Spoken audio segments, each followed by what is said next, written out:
हिंदू पौराणिक धर्म ग्रंथों में कहीं 7 तो कहीं पर 8 चिरंजीवियों का उल्लेख किया गया है जो इस ब्रह्मांड के अंत तक जीवित हैं। हमारी आज की ये कहानी सतयुग, द्वापर और त्रेता युग के इन्हीं महान योद्धाओं की कहानी है जो मौत को भी मात दे चुके हैं और जो समय की सीमा से परे जा चुके हैं। इन चिरंजीवियों की कहानी पर अगर आपको विश्वास ना हो तो कोई जाकर पूछे पृथ्वीराज चौहान से कि मोहम्मद गौरी से हारने के बाद जब वो जंगलों में भटक रहे थे तो उनका सामना किससे हुआ था। कोई जाकर पूछे तुलसीदास से कि रामायण को रामचरितमानस में बदलने की क्षमता उन्हें किसने दी।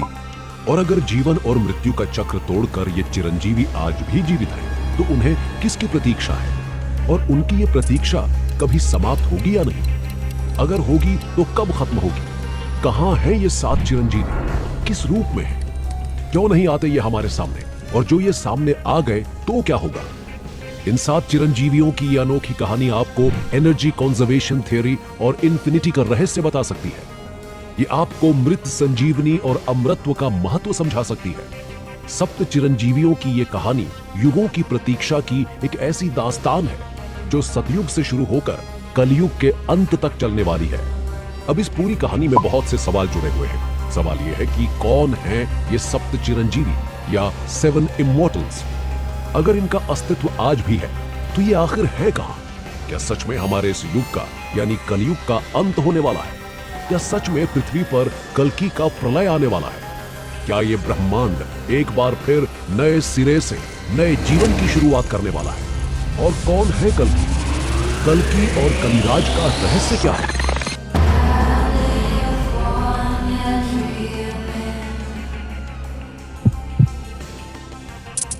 शुरुआत करते हैं एक सवाल से। क्या आप जानते हैं कि रामायण का सबसे खूबसूरत कैरेक्टर कौन सा है। जी हाँ, बिल्कुल, रामायण के हीरो जहां श्री राम है वहीं रामायण का सबसे खूबसूरत कैरेक्टर है हनुमान, जिन्हें हम रुद्र या यूं कहें कि शिव का अवतार भी मानते हैं। हनुमान जी का नाम प्राचीन भारत के श्लोकों में 7 चिरंजीवी की सूची में सम्मिलित है। अब सबसे बड़ा सवाल ये उठता है कि जब श्री राम अपनी देह त्याग इस दुनिया को छोड़कर चले गए तो हनुमान आज भी यहाँ क्यों हैं? और इस ब्रह्मांड के अंत तक उनके बने रहने का उद्देश्य क्या है। लेकिन उससे भी बड़ा सवाल यह है कि वो इमॉर्टल या यूं कहें चिरंजीवी कैसे बने। रामायण में इन प्रश्नों का उत्तर मिलता है। कहा जाता है कि जब हनुमान राम का संदेश सीता मैया के पास लंका ले गए तब सीता माता जो पिछले कई महीनों से पीड़ा में थी, उनकी पीड़ा हनुमान के इस संदेश से काफी हद तक दूर हुई और इसीलिए उन्होंने हनुमान को वरदान दिया कि वो ब्रह्मांड के अंत तक जीवित रहेंगे। हनुमान जी चिरंजीवी क्यों हैं? इस बात का उत्तर उनकी बचपन की घटना से भी मिलता है। बचपन में हमारे Indian super hero Hanuman ji आसमान में चमकते लाल सूरज को फल समझकर बादलों के भी उस पार चले गए थे और वो सूरज को निगलने ही वाले थे कि तभी इंद्र ने उन पर अपने वज्र से प्रहार किया और इससे वो धरती पर आ गिरे। हनुमान जी इतने अधिक घायल हो चुके थे कि उनका बच पाना भी संभव न था। तब पवन देव, जो हनुमान जी के पिता कहे जाते हैं, उन्होंने पूरी दुनिया की हवा ही रोक दी। हवा के बिना किसी का भी बच पाना संभव न था। ऐसे में 33 कोटि देवी देवताओं ने न सिर्फ हनुमान को ठीक किया बल्कि उन्हें बहुत सारी शक्ति दी और ब्रह्मांड के अंत तक हमेशा जीवित रहने का वरदान भी दिया। न सिर्फ रामायण की कहानियों में बल्कि रामायण के बाद महाभारत में भी हनुमान जी का उल्लेख मिलता है। हनुमान जी ने रामायण काल के बाद महाभारत में भीम के साथ युद्ध किया था और अर्जुन भी महाभारत के युद्ध से पहले उनसे सहायता मांगने गए थे। तब उन्होंने सीधे तौर पर सहायता करने के बजाय अर्जुन के रथ के ऊपर बैठना सही समझा और इसीलिए अर्जुन को कोई हरा नहीं पाया। कलयुग में महान कवि तुलसीदास जी का कहना था कि उन्हें रामायण की पूरी कथा हनुमान जी ने खुद सुनाई थी और तभी जाकर उन्होंने इतनी सुंदर रामचरितमानस की चौपाइयां और हनुमान चालीसा की रचना की थी। ऐसी पौराणिक मान्यताओं के अनुसार हनुमान चिरंजीवी क्यों है ये तो आप समझ गए होंगे। अब दूसरा प्रश्न ये है कि अगर वो आज भी जीवित हैं तो इस समय कहां हैं और वो सामने क्यों नहीं आते। श्रीलंका के लोगों का मानना है कि पिदुरु माउंटेन में एक ट्राइबल कम्युनिटी है जो हनुमान को अपना इष्ट मानती है और वो हर 41 साल में चरण पूजा करते हैं। उनका मानना है कि हर 41 साल में चरण पूजा के समय हनुमान जी वहां आते हैं। उस समय वहां पर एक बहुत बड़ा उत्सव मनाया जाता है। उसके साथ ही ये भी माना जाता है कि रामेश्वर धाम के पास गंधमादन पर्वत में हनुमान जी अपनी तपस्या में लगे हुए हैं। वहीं श्रीमद् भगवद पुराण के अनुसार हनुमान आज भी किम पुरुष में जीवित हैं। किम पुरुष आज के तिब्बत रीजन को कहा जाता है। वहीं कुछ पौराणिक कथाएं ये भी कहती हैं कि जब रावण को मारने के बाद श्री राम अयोध्या से अपनी देह त्याग कर वापस अपने लोक जाना चाहते थे, उस समय हनुमान जी ने पूरी अयोध्या को घेर रखा था। किसी भी रास्ते से श्री राम को ले जाने यमराज नहीं आ पा रहे थे और राम जी अच्छी तरह से जानते थे कि हनुमान के रहते हुए ऐसा संभव नहीं था। इसलिए राम ने एक योजना बनाई। उन्होंने अपनी अंगूठी सरयू नदी में डाल दी और हनुमान से कहा कि वो अंगूठी सीता की आखिरी निशानी है और अब हनुमान जाकर सरयू नदी के अंदर से उस अंगूठी को निकाल कर लाएं। हनुमान जी ने ऐसा ही किया, लेकिन सरयू नदी में उस अंगूठी को ढूंढते ढूंढते वो पहुंच गए पाताल और वहां उनकी भेंट हुई भगवान शिव की गले की शोभा बढ़ाने वाले वासुकी नाग से। वासुकी ने हनुमान से पूछा कि वो यहाँ क्यों आए हैं, तो हनुमान जी ने उन्हें पूरी कहानी बताई। तब वासुकी ने एक और इशारा किया और कहा, देखो वहां पर श्री राम की अनगिनत अंगूठियां पड़ी हुई हैं। तुम श्री राम जी की किस अंगूठी को लेने आए हो, तुम स्वयं जाकर ढूंढ लो। हनुमान जी जब करीब गए तो उन्होंने देखा कि अंगूठियों से पूरा पहाड़ बना हुआ है और हर अंगूठी दिखने में एक जैसी है। सब पर राम लिखा हुआ था। हनुमान जी की नजरों ने पहचान लिया कि हर एक अंगूठी श्री राम की ही है, लेकिन वो इसका रहस्य न जान पाए। तब वासुकी ने समझाया, ये दुनिया एक नहीं है, ऐसे कई ब्रह्मांड हैं और हर ब्रह्मांड में एक राम है, एक हनुमान है और ऐसी ही एक अंगूठी है। यहां पर हम आपको एक बहुत ही इंटरेस्टिंग फैक्ट बताते हैं। अगर आपको लगता है कि मल्टी यूनिवर्स का कॉन्सेप्ट आपको सबसे पहले मार्वल की मूवी ने समझाया है, तो आप कुछ हद तक गलत हैं, क्योंकि हनुमान जी मल्टी यूनिवर्स के इस कॉन्सेप्ट को बहुत पहले रामायण में ही समझा चुके हैं। हम आपको एक और इंटरेस्टिंग फैक्ट बताते हैं। हनुमान जी जिस वासुकी से बात कर रहे थे, वो वासुकी जो भगवान शिव के गले का हार है, वो भी अपने आप में एक इमॉर्टल है, जो तब तक जीवित रहेगा जब तक शिव है। और शिव के बारे में कहा जाता है कि वो ही ब्रह्मांड की सच्चाई है और हनुमान स्वयं शिव का अवतार कहे जाते हैं। इसलिए अब आप ये समझ चुके होंगे कि हनुमान इमॉर्टल क्यों है। पर सवाल ये उठता है कि उद्देश्य क्या है। हनुमान जी किसकी प्रतीक्षा में रुके हुए हैं, क्योंकि श्री राम तो चले गए। तो हम आपको बता दें कि हनुमान जी को भगवान विष्णु के सबसे आखिरी अवतार कल्कि की प्रतीक्षा है।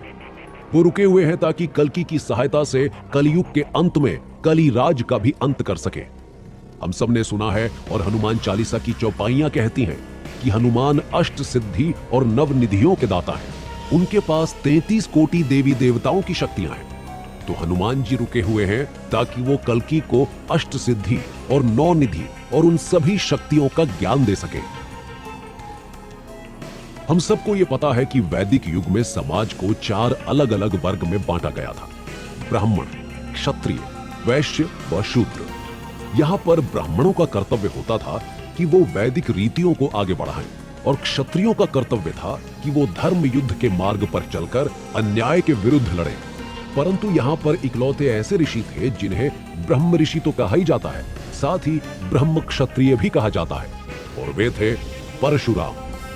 ऐसा कहने के पीछे 2 कारण हैं। पहला, उनके पिता ऋषि जमदग्नि एक ब्राह्मण थे और उनकी माता रेणुका एक क्षत्रिय थी। वहीं दूसरी ओर परशुराम में 2 तरह के गुण थे। वे हर तरह के वैदिक मंत्रों की जानकारी रखने के साथ साथ अस्त्र शस्त्र और युद्ध नीतियों में भी कुशल थे। बल्कि वो तो एक ऐसे योद्धा थे जिनके सामने कभी कोई टिक नहीं सकता था। परशुराम के बारे में कहा जाता है कि उनकी मां का अपमान और अपने पिता की मृत्यु का बदला लेने के लिए उन्होंने ये प्रतिज्ञा ली थी कि वो 21 बार इस दुनिया को क्षत्रियों से विहीन कर देंगे, यानी क्षत्रियों का पूरी तरह से नाश कर डालेंगे। और ऐसा करते करते भगवान परशुराम भूल गए कि वो ऐसा 21 बार कर चुके हैं। तब हनुमान जी आए और उन्होंने परशुराम को याद दिलाया कि आपकी प्रतिज्ञा पूर्ण हुई, अब उन्हें ऐसा नहीं करना चाहिए। भगवान परशुराम ने यह सब कुछ भगवान शिव के धनुष पिनाका और अपने परशु के सहारे किया था। परशुराम को त्रेता युग का सबसे पहला विष्णु अवतार माना जाता है और त्रेता युग का सबसे अंतिम विष्णु अवतार थे श्री राम। और इन दोनों के जन्म के बीच कई लाख सालों का अंतर था। अब परशुराम शांत होकर अपना पिनाका राजा जनक को देकर वहां से महेंद्र पर्वत चले गए। फिर भगवान राम और सीता का जन्म हुआ। राम ने कैसे धनुष तोड़ा, ये कहानी तो हम सब जानते हैं। पिनाका धनुष टूटने के बाद विष्णु के पहले अवतार और विष्णु के अंतिम त्रेतायुगीन अवतार श्री राम की भेंट हुई। यहां पर परशुराम श्री राम पर खिन्न हुए। उन्हें वैसे भी पहले से ही क्षत्रियों से तकलीफ थी और राम भी क्षत्रिय थे। ऐसे में परशुराम उन पर बरस पड़े। फिर उन्हें समझाया गया कि उनका जो उद्देश्य था वो ऐसे क्षत्रियों का नाश करना था जो समाज में अत्याचार फैला रहे थे। परंतु राम एक आदर्श राजा हैं, वो अपनी प्रजा की देखभाल करते हैं। तब क्षत्रियों को लेकर उनकी सोच बदली। फिर जाकर वो शांत हुए और उसके बाद वो वापस महेंद्र पर्वत की ओर चले गए। लेकिन परशुराम की कहानी यहीं पर समाप्त नहीं होती, बल्कि महाभारत में भी उनकी बहुत सी कहानियां सामने आती हैं। महाभारत के कुछ महान वीर जैसे भीष्म पितामह, कर्ण और पांडवों के गुरु द्रोणाचार्य को भी परशुराम ने ही युद्ध विद्या की सीख दी थी। बल्कि एक बार तो भीष्म पितामह और परशुराम के बीच युद्ध भी हुआ था। उसके बाद परशुराम का इस दुनिया को छोड़कर चले जाने का उल्लेख कहीं नहीं मिलता, बल्कि महाभारत में भी ये लिखा हुआ है कि वो महेंद्र पर्वत चले गए ताकि अपनी तपस्या पूरी कर सके। अपनी तपस्या में लीन परशुराम आज भी किसी की प्रतीक्षा में रुके हुए हैं। कहा जाता है कि उनके जन्म के दो उद्देश्य थे। पहला, उस समय जो क्षत्रिय अत्याचार कर रहे थे उनका नाश करना, उन्हें सबक सिखाना, और दूसरा, भगवान विष्णु के सबसे अंतिम अवतार कल्कि का युद्ध गुरु बनना। परशुराम के पास भगवान शिव का पिनाका है, तो उनके पास और भी ऐसे अस्त्र शस्त्र हैं जिसकी विद्या उन्होंने भीष्म पितामह और कर्ण को दी थी। बस उसी प्रकार कलयुग के अंत में कल्कि के युद्ध गुरु बनने के उद्देश्य से आज भी परशुराम अपनी तपस्या में लीन है। आज ये महेंद्रगिरी पर्वत ओडिशा के गजपति डिस्ट्रिक्ट के परलाखेमुंडी में स्थित है और मान्यता है कि परशुराम आज भी उन पहाड़ियों की सबसे ऊंचाई पर अपनी तपस्या में लीन रहते हैं, लेकिन कभी किसी को दिखाई नहीं देते। अब प्रश्न ये उठता है कि यदि कोई उन्हें सच में महेंद्रगिरी में ढूंढता हुआ चला आए तो क्या वो उसके सामने आएंगे? उत्तर है नहीं। जब हम 7 चिरंजीवियों की बात करते हैं तो अक्सर उन लोगों की बात करते हैं जिन्हें इमॉर्टल होने का वरदान मिला था, जो किसी विशेष लक्ष्य के कारण आज भी जीवित है। लेकिन इन चिरंजीवियों की लिस्ट में एक नाम ऐसा भी है जो वरदान के कारण नहीं बल्कि एक श्राप के कारण आज भी जीवित है, और उनका नाम है अश्वत्थामा। अश्वत्थामा महाभारत का एक बहुत ही इंपॉर्टेंट कैरेक्टर है। एक ऐसा कैरेक्टर जो अपने आप में बहुत शक्तिशाली था, जो पांडवों और कौरवों के गुरु द्रोणाचार्य का बेटा था, जिसके पास असीम शक्तियां थीं, यहां तक कि उसे ब्रह्मास्त्र का उपयोग करना भी आता था। पर उसने कुछ ऐसी गलतियां की जिसके लिए उसे श्री कृष्ण ने एक श्राप दिया। आज अगर आपसे कोई कहे कि किसी एक शख्स ने सोते हुए 5 बच्चों को जान से मार दिया तो आप क्या कहेंगे? आप कहेंगे कि वो कितना निर्दयी होगा, उसमें इंसानियत होगी ही नहीं, क्योंकि कोई भी जीता जागता इंसान ऐसा काम करने से पहले कई बार सोचेगा। खास तौर पर जब बच्चों को मारने की बात आती है तो लोग उनका मासूम चेहरा देखकर ऐसा कर नहीं पाते। कई बार टेररिस्ट भी बच्चों को छोड़ देते हैं। लेकिन अश्वत्थामा की कहानी कुछ ऐसी ही है।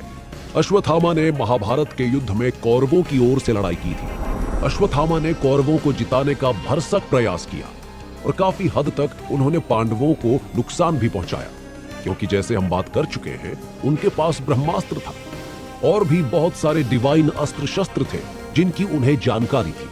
लेकिन फिर भी सच्चाई की जीत हुई। पांडव जीते और कौरव हार गए, और अश्वत्थामा को यह हार बर्दाश्त न हुई। वो अपने सबसे अच्छे मित्र दुर्योधन को युद्ध भूमि में दर्द में तड़पता देख विचलित हो उठे, और उन्होंने दुर्योधन से प्रतिज्ञा की कि वो पांडवों के वंश का नाश कर देंगे। और इसके लिए वो चले गए पांडवों के शिविर की ओर, और पांडवों के सोते हुए 5 बच्चों को उन्होंने मार दिया। लेकिन उसके बाद भी अश्वत्थामा को शांति नहीं मिली। अर्जुन के बेटे अभिमन्यु की विधवा पत्नी उत्तरा के गर्भ में पल रहा बच्चा, जिसका नाम बाद में परीक्षित रखा गया, अश्वत्थामा उसे भी मारना चाहता था, और इसके लिए उसने ब्रह्मास्त्र का उपयोग किया। श्री कृष्ण ने परीक्षित को तो बचा लिया, लेकिन पांडवों के 5 बच्चों को मारने और परीक्षित को मारने का प्रयास करने को लेकर श्री कृष्ण अश्वत्थामा से बहुत खिन्न हुए, क्रोधित हुए, और श्री कृष्ण ने अश्वत्थामा को श्राप दिया। श्री कृष्ण ने अश्वत्थामा से कहा कि तुम्हें अपनी हार बर्दाश्त नहीं है, तुम्हें दुर्योधन का दर्द बर्दाश्त नहीं है, लेकिन तुम इसी दर्द के साथ इस ब्रह्मांड के अंत तक जीवित रहोगे।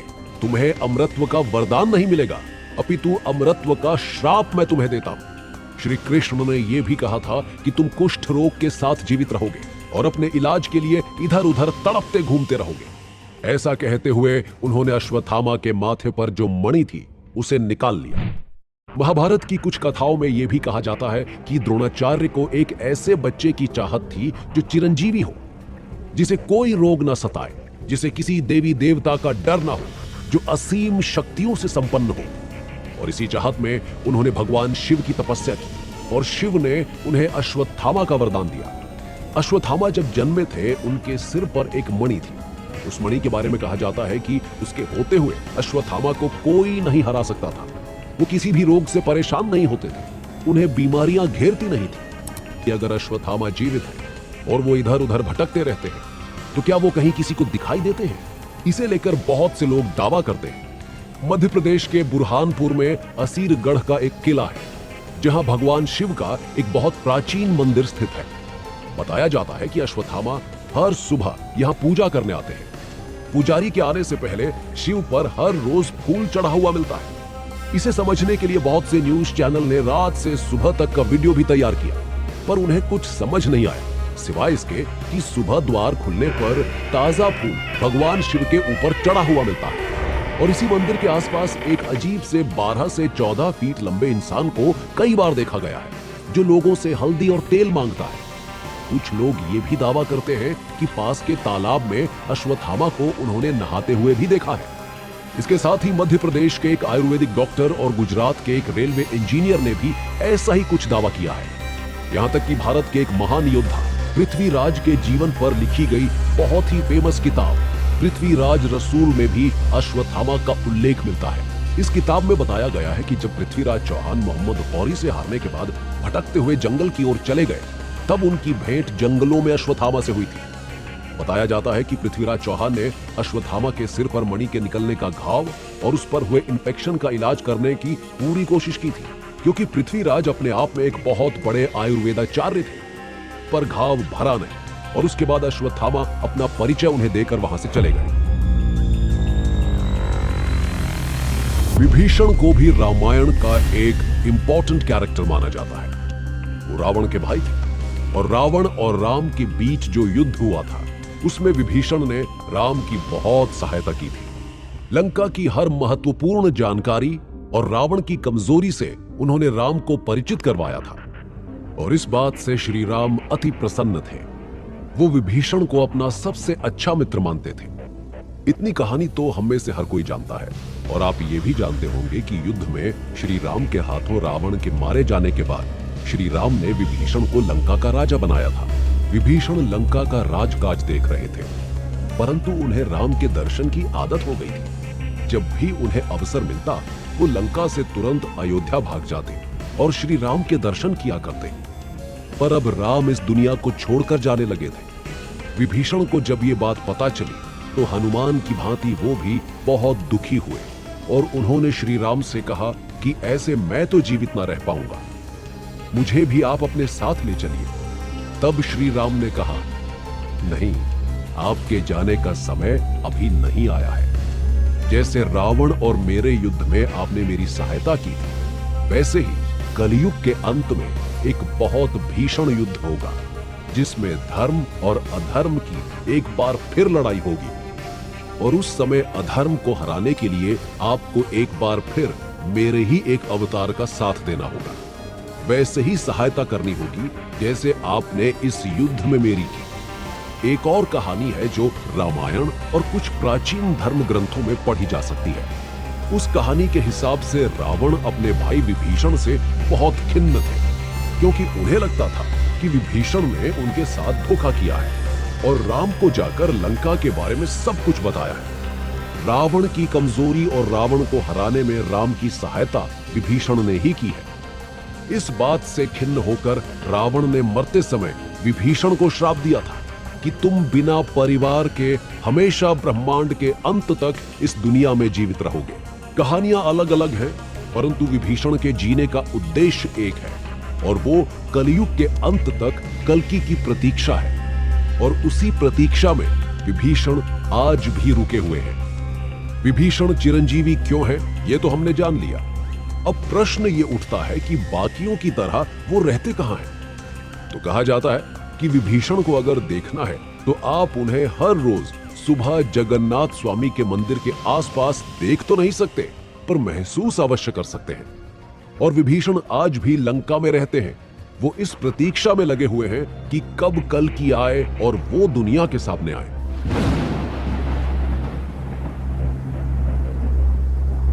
वेद व्यास, जिन्हें कृष्ण द्वैपायन के नाम से भी जाना जाता है, एक ऐसा नाम जो भारतीय साहित्य में बहुत प्रसिद्ध है। वेद व्यास जी को उनकी डिवाइन नॉलेज और बुद्धि के लिए जाना जाता है। आप ये तो अच्छी तरह से जानते होंगे कि वेद एक श्रुति शास्त्र है, मतलब वेद को सुना गया था, वेद रिटन फॉर्म में मौजूद नहीं थे। वेद व्यास ने ही इन वेदों को 4 अलग अलग भागों में लिखा, जिन्हें हम ऋग्वेद, अथर्ववेद, यजुर्वेद और सामवेद के नाम से जानते हैं। इसके बाद वेद, जो कि आम लोगों के लिए पढ़ने में काफी कठिन थे, उन्हें अलग अलग पुराणों में बांट कर लिखने वाले भी वेद व्यास ही हैं। बल्कि इन्हें महाभारत के लेखक के रूप में भी जाना जाता है। हालांकि कहीं कहीं पर वेद व्यास को विष्णु जी के 24 अवतारों में से 21वें अवतार के रूप में भी जाना जाता है। वेद व्यास जी का जन्म भारत के उत्तर प्रदेश के काल्पी शहर में हुआ था। वेद व्यास अपने पिता ऋषि पराशर की तरह बहुत बड़े ज्ञानी थे। वो प्राचीन भारत के सबसे बड़े कवि और लेखक माने जाते हैं। महाभारत, जो इस दुनिया का सबसे बड़ा ग्रंथ है, उसे भी उन्होंने ही लिखा है। महाभारत के अलावा वेद व्यास ने 18 पुराणों की रचना भी की। कुछ लोगों का कहना है कि वेद व्यास ने एक लंबा जीवन बिताया और 116 वर्ष की आयु में उनकी मृत्यु हो गई। पर पौराणिक कथाओं के अनुसार उन्हें चिरंजीवियों की सूची में भी सम्मिलित किया गया है। कहा जाता है कि वो वेद और पुराणों का ज्ञान पूरी दुनिया में बांटने के लिए वेद व पुराण को हमेशा ब्रह्मांड के अंत तक बनाए रखने के लिए आज भी जीवित है। कुछ लोगों का मानना है कि ओडिशा और छत्तीसगढ़ में फैला हुआ एक घना जंगल, जो दंडक वन के नाम से जाना जाता है, वहां आज भी वेद व्यास रहते हैं। भारत और चीन के बॉर्डर के पास उत्तराखंड में एक गांव है जिसे माणा गांव के नाम से जाना जाता है, जहां पर अलकनंदा और सरस्वती नदी आपस में मिल जाती हैं। वहीं इनके मिलने से जो केशव प्रयाग बनता है, उसके तट पर बद्रीनाथ से मात्र 3 किलोमीटर की दूरी पर बसा हुआ ये छोटा सा गांव है। वहां पहाड़ी के ऊपर एक छोटी सी गुफा है, जिसे वेदव्यास की गुफा के नाम से जाना जाता है। आज इसी गुफा के पास व्यास जी का मंदिर भी बना हुआ है। माना जाता है कि इसी गुफा के आसपास आज की सभ्यता और आज के लोगों से दूर वेद व्यास अदृश्य रूप में रहते हैं और अपने पढ़ने लिखने के काम में ही व्यस्त हैं। इनका भी उद्देश्य कल्कि से मिलना है और उन्हें वेदों का ज्ञान देना है। अब अगर राजा बलि की बात करें तो इनके बारे में तो हम सब जानते ही हैं। राजा बलि, जिन्हें महाबली के नाम से भी जाना जाता है, भारतीय पौराणिक कथाओं में या यूं कहें कि इंडियन माइथोलॉजी में एक महान राजा के रूप में भी जाने जाते थे। उन्हें भक्ति का प्रतीक माना जाता है। उनकी कहानी सदियों से बताई और दोहराई जाती रही है, जो लोगों को दया और करुणा के साथ अपना जीवन जीने के लिए प्रेरित करती है। इनकी कहानी उनके दादा प्रहलाद से शुरू हुई थी, जो भगवान विष्णु के भक्त थे। भक्त प्रहलाद के बेटे का नाम विरोचन था। विरोचन का विवाह विशालाक्षी से हुआ और उन दोनों ने एक बेटे को जन्म दिया, जो आगे चलकर महान राजा बलि बना। लेकिन विरोचन को देवराज इंद्र ने धोखे से मार दिया, जिसका बदला लेने के लिए राजा बलि ने देवलोक पर भी आक्रमण किया था। और ऐसे राजा बलि, जो पृथ्वी को पहले ही जीत चुके थे, वे तीनों लोकों के सम्राट बन गए। वे बहुत अधिक शक्तिशाली थे और इसी के बल पर उन्होंने तीनों लोकों पर अपना अधिकार स्थापित किया। बलि को विष्णु के प्रति अपने दादा की भक्ति विरासत में मिली थी और वो बड़े होकर एक न्यायप्रिय व दयालु शासक बने। एक बार विष्णु ने स्वयं बलि की भक्ति की परीक्षा ली और वो वामन, मतलब एक बौने ब्राह्मण के रूप में उनके सामने प्रकट हुए। वामन ने बलि से उपहार मांगा और उस उपहार में उन्होंने अपने रहने के लिए 3 पग भूमि मांगी। बलि ने एक उदार व दयालु राजा होने के नाते वामन की बात मान ली। हालांकि जैसे ही उसने ऐसा किया, वामन ने स्वयं को विष्णु के रूप में प्रकट कर दिया और अपने पहले पग से पूरी पृथ्वी को, दूसरे पग से स्वर्ग को नाप लिया। अपना तीसरा कदम रखने के लिए कोई जगह न होने के कारण विष्णु ने बलि से अपना सर उन्हें दे दिया और तब विष्णु ने अपना पैर बलि के सिर पर रखा और उसे पाताल लोक भेज दिया। वहां भी विष्णु जी ने उसे बंदी बनाकर रखा। पर कुछ समय पश्चात जब देवर्षि नारद के परामर्श से बलि ने भगवान की आराधना की, तब उन्होंने उसे सब परिवार पाताल लोक में वास करने की स्वतंत्रता दे दी। हालांकि वो बलि की निस्वार्थता और भक्ति से इतने प्रभावित हुए कि उन्होंने बलि को अमरता भी प्रदान कर दी। बलि ने उनसे उपहार के रूप में यह भी मांगा कि वो वर्ष में एक बार धरती पर आकर अपने लोगों से मिल पाएं, जिस पर विष्णु जी ने उसे अनुमति दे दी। जब उन्हें इमॉर्टल्स में गिना जाता है तो यह सवाल भी बनता है कि अब वो कहां हो सकते हैं। ओणम के नाम से जाना जाने वाला यह त्योहार आज भी भारत के कई हिस्सों में मनाया जाता है। ओणम के दौरान लोग बलि की वापसी का स्वागत करने के लिए अपने घरों को फूलों से सजाते हैं और दीपक जलाते हैं। वे लोग बड़ी बड़ी दावतें तैयार करते हैं और पारंपरिक नृत्य भी करते हैं और निस्वार्थता और भक्ति की भावना का जश्न मनाते हैं, जिसे बलि ने स्वयं मूर्त रूप दिया। केरल में मनाया जाने वाला यह त्योहार पूर्ण रूप से राजा बलि को ही समर्पित है। वो लोगों के दिलों में अब भी जीवित है। कई मायनों में ओणम की परंपराओं और रीति रिवाजों के माध्यम से बलि की विरासत जीवित है। राजा बलि आज भी जीवित है और वे पाताल लोक में रहते हैं। पौराणिक मान्यताओं की माने तो ये भी कहा जाता है कि राजा बलि कल्कि अवतार के दौरान सबके सामने आएंगे और कल्कि को कलिराज से लड़ने के लिए डिवाइन अस्त्र शस्त्रों का ज्ञान देंगे। अगर आपने महाभारत की कहानियां सुनी है या महाभारत टेलीविजन पर देखा है तो आपने कृपाचार्य का नाम तो अवश्य सुना होगा। गुरु कृपाचार्य कौरव और पांडवों के गुरु थे, जिन्हें कृपा के नाम से भी जाना जाता है। भारतीय प्राचीन कथाओं में उन्हें एक महान शक्तिशाली इंसान माना गया है। गुरु कृपाचार्य को उनके महाकाव्य, कविता, महाभारत में कौरव और पांडव राजकुमारों के शिक्षक और मेंटोर के रूप में जाना जाता है। महाभारत काल के दौरान उनके ज्ञान और कौशल की हमेशा मांग बनी रही। युद्ध में उन्होंने अपने ही शिष्य अर्जुन के साथ भीषण युद्ध किया था और उनके जीवन को समझने के बाद सवाल ये उठता है कि भारतीय प्राचीन कथाओं के अनुसार वो इमॉर्टल क्यों है और इस समय वो कहां है। साथ ही इमॉर्टल होने के पीछे उनका लक्ष्य क्या है। कुछ परंपराओं के अनुसार कहा जाता है कि गुरु कृपाचार्य अपनी मृत्यु के बाद स्वर्ग में वास करने लगे थे, जहां अब वो देवताओं के सलाहकार के रूप में काम करते हैं। कुछ धर्म ग्रंथों का मानना है कि वो कौरवों के साथ खड़े अवश्य रहे, परंतु उन्होंने कभी भी पांडवों के साथ अन्याय नहीं किया। उनकी इस भावना को देखते हुए श्री कृष्ण ने उन्हें चिरंजीवी होने का वरदान दिया था।